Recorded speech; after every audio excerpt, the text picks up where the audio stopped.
ఇంకొల్లు గ్రామంలో దివంగత మాజీ ముఖ్యమంత్రి నందమూరి తారక రామారావు విగ్రహ నిర్మాణానికి సోమవారం భూమి పూజ చేశారు. స్థానిక నాగుల చెరువు కట్ట వద్ద యువకులు భూమి పూజ చేసి విగ్రహ నిర్మాణానికి విరాళాలు సేకరిస్తున్నారు. పార్టీలకు అతీతంగా యువకులు ఈ కార్యక్రమానికి శ్రీకారం చుట్టారు. త్వరలో విగ్రహ నిర్మాణం పూర్తి చేయనున్నట్లు యువకులు తెలియజేశారు. ఒక ఎన్టీ రామారావు గారి బొమ్మని మన ఇంకొల్లో ఖచ్చితంగా కట్టాలి అనే నిర్ణయానికి వచ్చేసి కూడా అనుకున్న తర్వాత రోజే ఈ రేపు బుధవారం ఎన్టీ రామారావు గారి వర్ధంతి సందర్భంగా ముందల రోజు అయినటువంటి కన్నుం పండుగ రోజు ప్రారంభించి శంకుస్థాపన చేయడం జరిగింది. ఈ బొమ్మ ఓపెనింగ్ని మే 28వ తారీఖు ప్రారంభిద్దామని అనుకుంటా ఉన్నాము.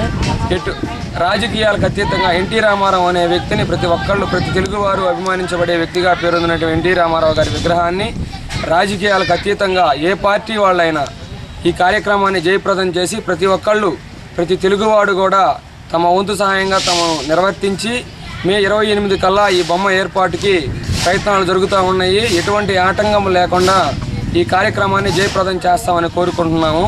అందరికీ ఈ కార్యక్రమాన్ని జయప్రదం చేసే వాళ్ళకి, చేయదలిచిన వాళ్ళకి, ఈ ఆలోచన ఉన్న వాళ్ళకి, ముఖ్యంగా మా స్థానిక యువకులందరికి కూడా, మా యువసేన అందరికి కూడా ధన్యవాదాలు తెలుపుకుంటూ